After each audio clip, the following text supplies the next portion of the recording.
So ఈ gift fraud అనేది చాలా ఎక్కువనే జరుగుతుంది సార్. అంటే లేడీస్ షాపింగ్ అనే కాదు, లేడీస్ జెంట్స్ ఎవరైనా సరే షాపింగ్ చేస్తే ఈ అజియో ప్లాట్ఫామ్ అని చెప్పి, దాని తర్వాత పర్పుల్ అని చెప్పి, ఫాక్స్ టైల్ అని చెప్పి, అమ్మాయిల ప్రోడక్ట్స్ ఏదైతే బ్యూటీ ప్రోడక్ట్స్ లేదంటే క్లాతింగ్ ప్రోడక్ట్స్ ఇట్లాంటి ఎవరైతే షాపింగ్ చేస్తారో, ఆ షాపింగ్ చేసిన తర్వాత వాళ్ళు ఎప్పుడైతే ఆన్లైన్లో ప్లేస్ చేస్తారో, చేసిన తర్వాత వీళ్ళకి ఆర్డర్ వస్తుంది కదా, రిసీవ్ అవుతుంది కదా. ఆర్డర్ రిసీవ్ అయిన డేనే లేదా నెక్స్ట్ డే ఈ అమ్మాయికి ఒక కాల్ వస్తుంది, మేడం మీరు మా ప్రోడక్ట్ ఆర్డర్ చేసుకున్నారు కదా, మీకు డెలివరీ అయిపోయింది కదా, మేము ఒక గిఫ్ట్ ఆఫర్ చేస్తున్నాం మీకు.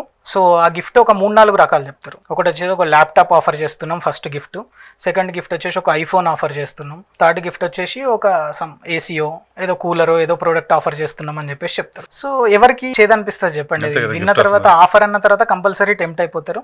సో ప్రొసీజర్ ఏంటి, ఫస్ట్ ఒక 2 సార్లు ఆఫర్ గురించి కాల్ చేసి ఇంకా వాళ్ళు మళ్ళీ చేయరు, వీళ్ళంతలో వీళ్ళే మళ్ళీ మా ఆఫర్ ఏమైందని చెప్పేసి వాళ్ళకి అప్రోచ్ అవ్వడం స్టార్ట్ అవుతుంది. ఓ అవును కదా మేడం, మీకు ఆఫర్ ఉంది, సో మీ ఆఫర్ మీకు అప్లికేబుల్ కావాలి అనుకుంటే ఈ పర్టికులర్ లింక్లో మీరు రిజిస్టర్ అవ్వాలి. దీనికి వన్ టైం పేమెంట్ ఛార్జ్ ఒక 12,000 or 15,000 రూపీస్ అమౌంట్ ఉంటుంది. ఆ 12,000 15,000 కూడా మీ యొక్క ప్రోడక్ట్ వచ్చిన తర్వాత మీకు రీఫండ్ వస్తుంది. బట్ మీ ప్రోడక్ట్ కోసం అయితే మీరు అప్ ఫ్రంట్ అమౌంట్ ఇంత కట్టాలి, మీ గిఫ్ట్ మీకు వచ్చేసిన తర్వాత మీకు గిఫ్ట్ కార్డ్ రూపకంగా మళ్ళీ ఈ అమౌంట్ రీఫండ్ వస్తుంది అని చెప్పేసి వాళ్ళు మ్యానిపులేట్ చేస్తారు నీట్గా. ఎప్పుడైతే ఆ మ్యానిపులేషన్కి గురవుతారో ఆటోమేటిక్గా దే విల్ గెట్ స్కామ్.